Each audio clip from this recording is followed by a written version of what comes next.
morning, Brian. Morning, Suze. How's everybody doing? We missed you at the desk. Yeah, I miss being there. But, hey, we get to do the first Zoom call.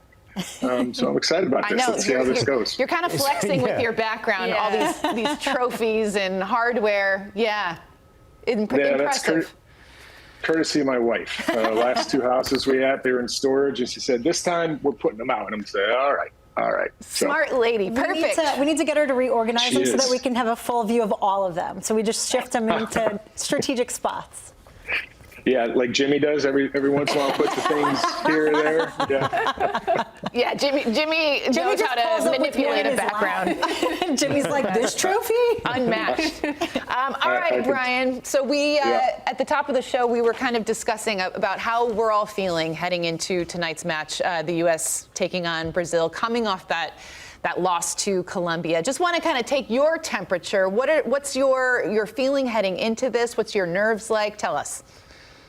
Yeah, this is going to be a big challenge. And what you want to see is a reaction after a match where nothing seemed to really work. There was 15 minutes at the start of the second half that you thought, okay, this is more like what we want to see from a U.S. team. And then the subs came in and the intensity went down. And really the intensity of the whole match was lacking. But this is going to be a different challenge. And the challenge for Colombia was trying to break down their press. And it was an extremely organized team. They were compact. Brazil tends to be a little bit more open. It'll be interesting to see if they come out and press since they saw what Colombia did and how it unsettled us. But certainly the U.S. has to have a better performance and a more cohesive performance. Yeah. Okay, more cohesive. So what does that look like, Brian? We kind of checked out a projected 11 that we thought maybe Greg Berhalter would put out tonight. But for you, when you talk about that cohesion, who do you want to see out on the pitch? Yeah, Suze, it starts with physicality. I mean, there has to be a greater physical presence. Everything seemed pretty easy for Colombia. There was never a time where they either got into a tackle and, a crunching tackle, sending a message that, hey, we're here to play. So for me, that's the first area it starts. Then the intensity. You have to come out with more intensity. The ability for the U.S. to then connect passes, move the ball quicker from side to side, be more direct when you can, because when you're too predictable against a side or even sides like Brazil and Colombia, you're asking for problems. And we have to make sure that not only is that physicality intensity there, but the quality of breaking down a very good Brazil team needs to be seen tonight. Brian, you're talking about quality and, seeing some heart from this team. Who do you think can actually step up and lead everybody? We've talked a lot about Tyler Adams coming in, and he's the one that holds everyone accountable. He's on limited minutes. Who do you think can really step up and lift this team's energy going into this match? Yeah, Darian, it's a good question. And if Tyler doesn't start from the beginning, it has to be Weston McKennie. I thought Christian Pulisic had a good first half. He only played a half. Anytime he got the ball and got past somebody, they were following him. And we need to be able to do that. And I saw the projected lineup that you guys had. With Aronson, if Aronson does start and plays on that right-hand side, and we saw it a little bit in Champions League against Vinny Jr., where Adeyemi would drop back and add a double pressure from behind on Vinny Jr. Those are some things that have to happen. But if you're looking for one person to really put the team not on its back, but say, hey, this is how intense we need to play. This is going to be the physical side of the game that I can bring and you guys can follow, is Weston McKennie. Brian, we spoke a little bit about this match and what we hope the final result will look like. Not just the actual result and the scoreline, but what would success or what would appease you as a former men's national team player, as a former leader?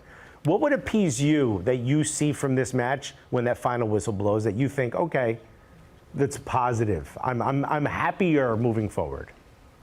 Yeah, Alexis, I think you said that the scoreline, let's not look at that. I think first and foremost, the scoreline is the most important based on the last match when it was 5-1. So I'd love to see a draw or better. And then coming out of it, then you can analyze other things. And those other things are, do we have connectivity between the lines? Are we able to find space?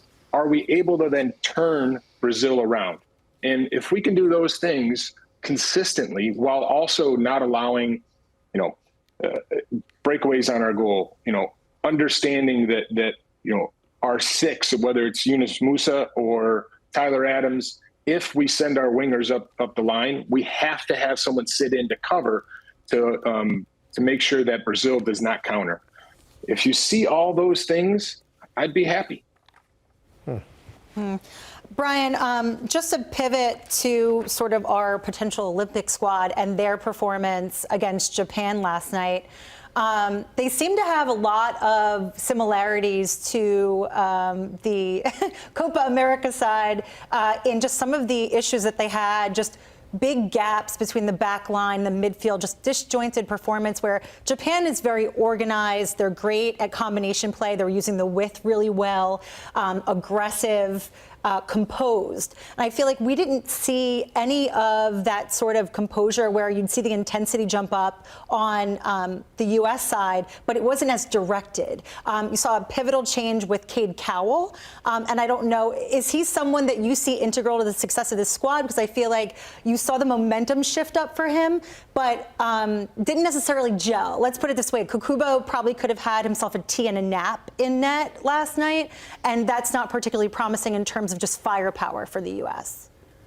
Yeah, Kuba, it's a great point. And there was a lot of similarities. Again, there was barely any physicality. Japan was much quicker and sharper. They caused us plenty of problems on the wing. I thought Brian Reynolds struggled in the first half to try and close down any 1v1 situations. Tessman also didn't really get into the game. The person that we count on a lot in this U23 side to sort of make the game, spread the ball, and provide this sort of change of momentum or speed of play. It was much too slow. When Cade Cowell came on, he did the same thing when he came on against France. And what he does is he puts a fear in the back line. He will run in behind constantly. And not only is he fast, he's powerful. So he is definitely a different player. I think he provides a solution coming off the bench, certainly, but he also has the ability to, show this man amongst boys situation where players will bounce off him. There's not a real sort of side to side aspect to his game. It's very direct. But it's something that the U.S. needed when he came on and gave it a little bit of spark. It still didn't come all together, which you'd want to see. And coming out of this game, I think it probably Marko Mitrovic has more questions about his squad than answers. Yeah, just a quick follow-up to that. I'm not going to ask you to solve the problems of U.S. soccer in 3 seconds or less, but it just seemed like a really slow build, especially when Cade came on. Just to even get Duncan McBride involved in that attack, he just seemed very isolated. What do you think is actually the primary cause of that, or is it just the collective disjointedness? Yeah, one of the things that I liked that I saw was Marko was quick to make changes. In the first 15 minutes, we could not press them at all. They were playing right through us like we were a sieve. And so what he did is he'd left Duncan McBride up top and just had 5 in the midfield. So we went to a 4-5-1 for a good period until Japan realized they couldn't get through. In the second half, we started pressing a little more. We actually pressed with our wingers. And you brought Duncan McBride back in. And I think I saw Duncan pick up the ball 4 times as the deepest line player besides the 2 center backs, which is interesting because, yes, we want our center forward up high. But what you saw with Japan is they were tracking him and following him into wherever he went. So it opened up a little bit of space. So the fact that Marko was going to make those changes is good to see, where he understands some of the things that might help off balance the opponent.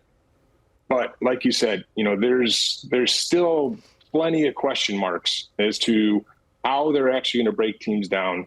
We still have 2 overage players that we can bring on. And for me, Tompkinson had a rough game. And you look at that position already, and Jalen Neal, if he's not healthy enough to go, you definitely want to bring in another overage center back to partner Walker.